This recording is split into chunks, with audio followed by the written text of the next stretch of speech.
Description de la Omra.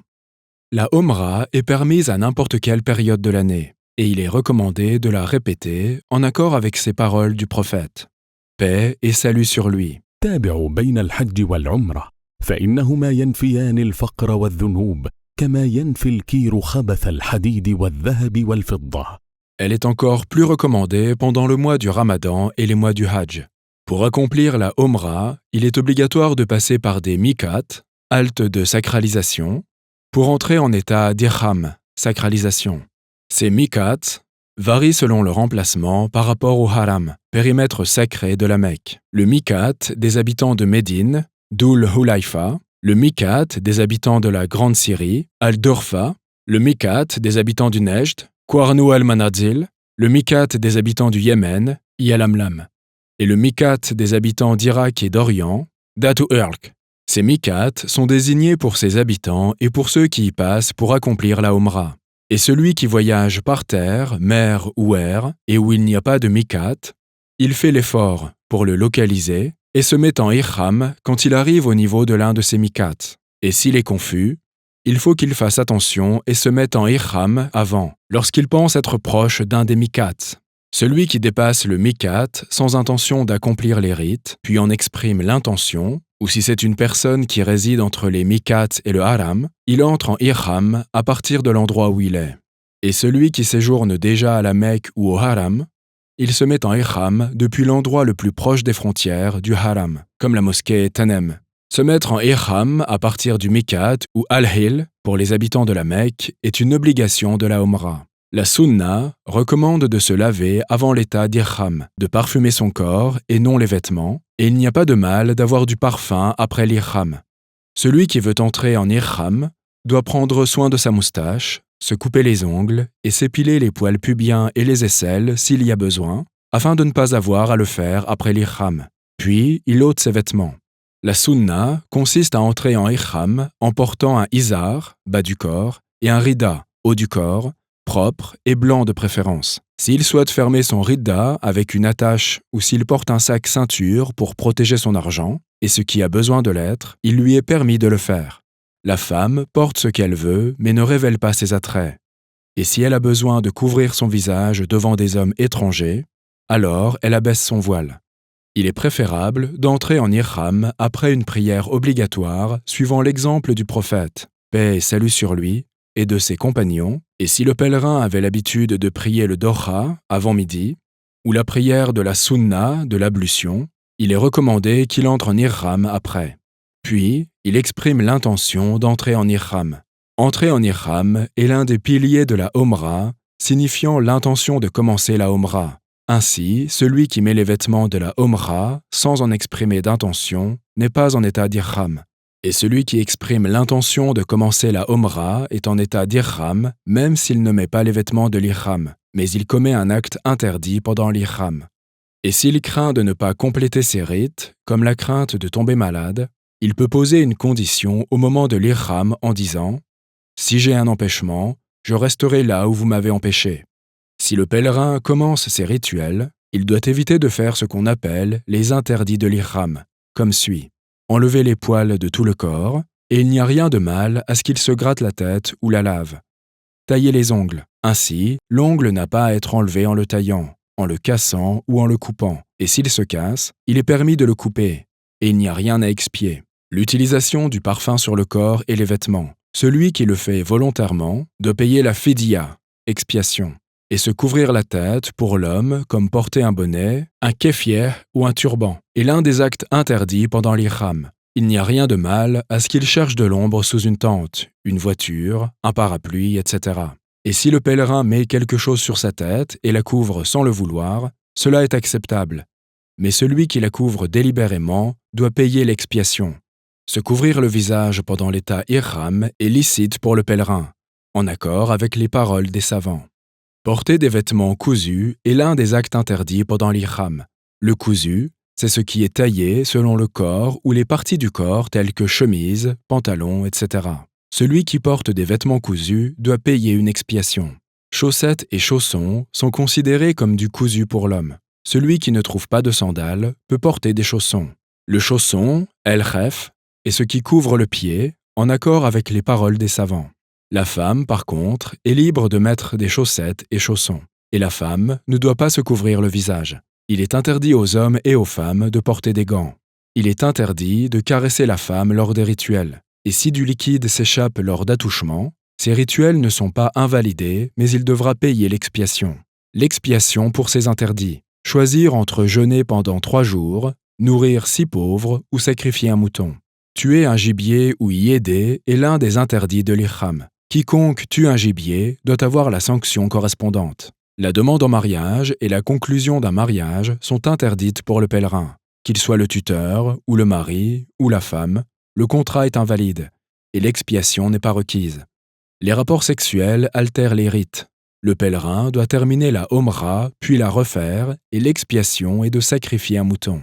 Quiconque commet l'une des interdictions de l'ihram par oubli, par ignorance ou sous la contrainte, rien ne lui est reproché. Puis, s'il prend sa voiture, il lui est recommandé de louer Allah, de le glorifier et de l'exalter. Puis, il dit « Labbaïka Omra ». Il commence à réciter la talbiya dès qu'il débute son voyage, élevant la voix en disant « لبيك اللهم لبيك لبيك لا شريك لك لبيك إن الحمد والنعمة لك والملك لا شريك لك » À votre service. Allah, à votre service. À votre service. Vous n'avez pas de partenaire, à votre service. Vraiment, tout éloge, faveur et souveraineté est à vous. Vous n'avez pas de partenaire. Et la voix de la femme ne doit être entendue que par elle. Il est souhaitable de se laver avant d'entrer à la Mecque et d'y entrer le jour. Puis, il continue à réciter la talbiya jusqu'à atteindre la Kaaba. Là, il arrête la talbiya et commence le tawaf. Gravitation autour de la Kaaba. Le tawaf doit être accompli en état de pureté, suivant l'exemple du prophète, paix et salut sur lui. Le tawaf est l'un des piliers de la Omra. Le pèlerin commence son tawaf du coin où se trouve la pierre noire. Il lui fait face, la touche et l'embrasse sans encombrer le passage ou blesser personne. Si cela n'est pas possible, il se contente de la toucher avec sa main ou avec un bâton et d'embrasser avec quoi il l'a touchée. Si cela n'est pas possible, il se contente de la pointer et il n'embrasse pas avec quoi il l'a pointée. La femme ne doit pas forcer son passage au milieu des hommes pour embrasser la pierre. Elle fait son tawaf derrière eux, cela est mieux pour elle. Puis le pèlerin commence son tawaf en disant « Bismillah, Allahu Akbar, au nom d'Allah, Allah est grand ». Puis il laisse la Kaaba à sa gauche. L'homme doit hâter sa marche au cours des 3 premiers tours et dénuder son épaule droite pendant tout le tawaf, ittiba. Puis, il se rapproche de la Kaaba comme il peut et, pendant le tawaf, il intensifie le dhikr, rappel d'Allah et les invocations. Il n'y a pas d'invocation spécifique pour chaque tour et toute invocation prononcée est suffisante. S'il se trouve à côté du coin yéménite, il la touche avec sa main droite et ne l'embrasse pas. Si c'est difficile, il la quitte et continue son tawaf sans la pointer ni prononcer le takbir. Allahu Akbar. Il est recommandé de réciter entre le coin yéménite et la pierre noire. ربنا آتنا في الدنيا حسنة وفي الآخرة حسنة وقنا عذاب النار. Et chaque fois qu'il se trouve à côté de la pierre noire, il la touche, l'embrasse et dit Allahu Akbar. Si c'est difficile, il se contente de la pointer du doigt et de dire Allahu Akbar jusqu'à ce qu'il ait terminé les 7 tours. Et quand il termine son tawaf, il avance jusqu'au Maqam d'Ibrahim, station d'Ibrahim. واتخذوا من مقام إبراهيم مصلى. Puis, il fait 2 prières derrière le Maqam, couvrant ses épaules, s'il peut se rapprocher sans difficulté et sans encombrer le passage. Cela est mieux, et si cela n'est pas possible, il les fait dans n'importe quel lieu de la mosquée. Il récite après la Fatiha lors de la première rakat قل يا أيها الكافرون. et lors de la deuxième.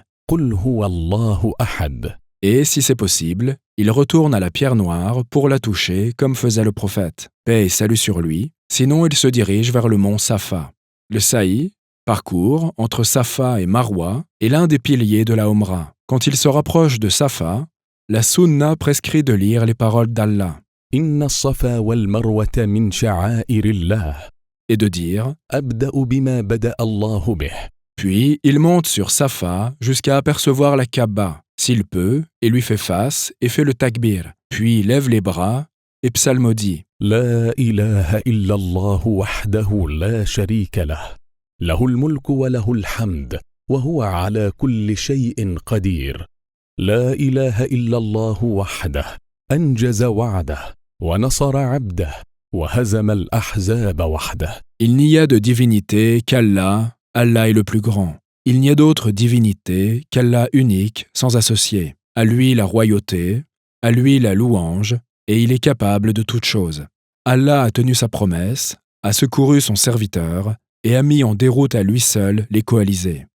Puis il fait les invocations, doua, qu'il veut. Puis il loue Allah une seconde fois, puis fait les invocations, doua, qu'il veut, puis il loue Allah pour la troisième fois. Puis il descend sur Marwa et commence son sa'i depuis Safa à pied. Marcher à pied est préférable, sauf pour ceux qui ont une excuse. Pendant la marche, il intensifie son dhikr et ses invocations comme il peut. Lorsque l'homme arrive au fond de la vallée, il marche rapidement entre les deux marques vertes. Il n'est pas prescrit à la femme de hâter sa marche.